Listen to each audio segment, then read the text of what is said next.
ठीक हो, तुम बताओ कैसे हो? तुम्हारी बिंदी बहुत अच्छी लगती है। Thank you.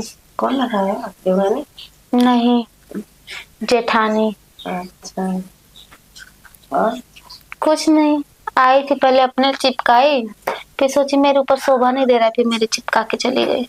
हाँ। काम कर रही होगी कहीं, मेरे से बहुत खिट करती क्यों? है। काम के लिए। अच्छा, तुम काम करती हो? मैं काम ही नहीं करती, वही करती रहती, इसलिए भुनन भुनन भुनन 24 घंटा लगी रहती है। मुझे काम करना बिल्कुल भी पसंद नहीं है। अच्छा। मैं किचन में जाती हूँ ना, मुझे नींद आने लगता है, थोड़ा थोड़ा चक्कर भी आने लगता है, अच्छा नहीं लगता है। क्योंकि मैं जब अपने मायके में थी तो मायके में रानी बन के रहती थी। रानी। तो मैं ससुराल में क्यों नौकरानी बनूं? है कि नहीं?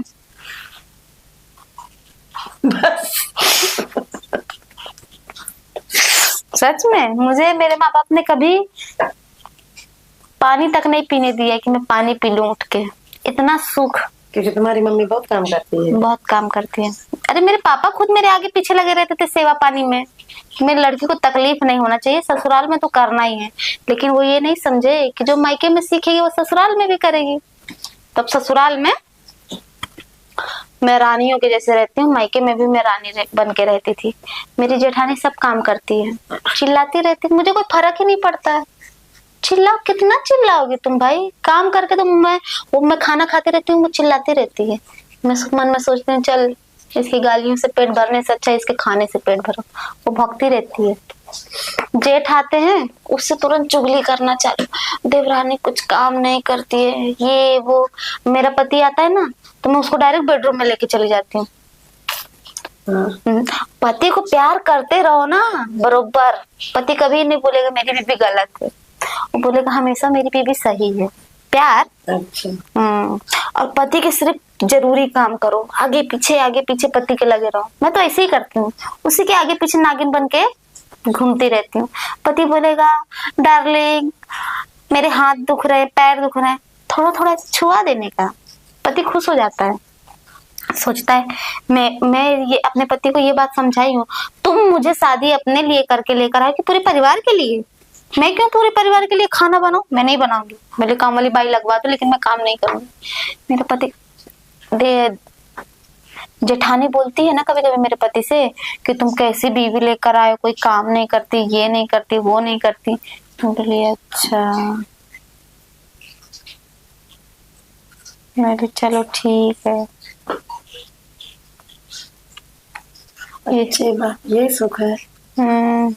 कहीं ऐसा तो नहीं है कि ससुराल में भी मरना पड़ रहा हो, मायके में? नहीं, किसी की इतनी हिम्मत नहीं कि मुझे काम सिखा दे करने के लिए। कि ऐसा नहीं है कि ऐसा तो नहीं है कि कहीं तुम्हारी हिम्मत नहीं कि मैं ना कर दूं? नहीं यार, तारीफ कर रही हो। कोई मुझसे कभी काम करवाया ही नहीं है। मुझे तो आज तक ये नहीं पता कि पानी उबलता कैसे है। हाँ। कभी मैं गैस के पास गई नहीं, हाँ। तो मुझे पता क्या चलेगा। चाय कॉफी सुबह सुबह मेरे बेडरूम में आ जाती थी, मम्मी बना के भेजती थी। हाँ। मेरे पापा लेके आते थे मेरे लिए चाय बिस्किट, खाना भी अपने आप चल। से जगह चलते हैं? कभी नहीं, 12 बजे से पहले कभी नहीं उठती मैं। 12 बजे के बाद मेरे पास चाय आती है पीने के लिए। इतने मेरे सुख थे। आज अब थोड़ा ससुराल में है तो 10-11 बजे उठती हूँ। आधा घंटा 1-2 घंटा इधर उधर। ससुराल में थोड़ा एडजस्ट करके चलना पड़ता है ना, इसलिए। लेकिन यहाँ कोई चाय लेके नहीं आता है, जाना पड़ता है खुद किचन में बोलने के लिए कि चाय मिलेगी कि नहीं। वही बासी चाय रखी रहती, उबाल के दे देती है मेरी जेठानी, पी लेती हूँ। क्या फर्क पड़ने वाला, 8 ही बजे तो बनी थी, 12 बजे भी चलेगी। एक कंजूस हो तुम लोग। कंजूस नहीं, बनाने का आलस। मेरी जेठानी बोलती है आप खुद आके बना के पी ले, मैं बोलती जो है वही गरम करके दे दो, मैं पी लूंगी। क्योंकि मुझे गैस की जो आंच होती है ना, उससे मेरी स्किन खराब हो जाएगी ना, इसलिए मुझे बिल्कुल पसंद नहीं है। मैं कभी किचन में कदम भी नहीं रखी हूँ। उससे और अच्छा होता है। आज तक मैंने ये नहीं देखा कि किचन होता कैसे, चूल्हा कैसा होता है, तुम विश्वास नहीं मानोगे, मैंने ये नहीं देखा कि लाइटर जलाते कैसे हैं, कभी नहीं देखा। माँ बाप ने सुखी इतना दिया। क्यों फूले? पता नहीं, शायद मेरे पति है ना थोड़ा रोमांटिक किस्म के, तो सोने नहीं देते, रात भर बात करते हैं मुझसे। ऑफिस के बारे में रात भर डिस्कस कर रहे थे ना, तो थोड़ा आंख सूझा है मेरा, इसीलिए।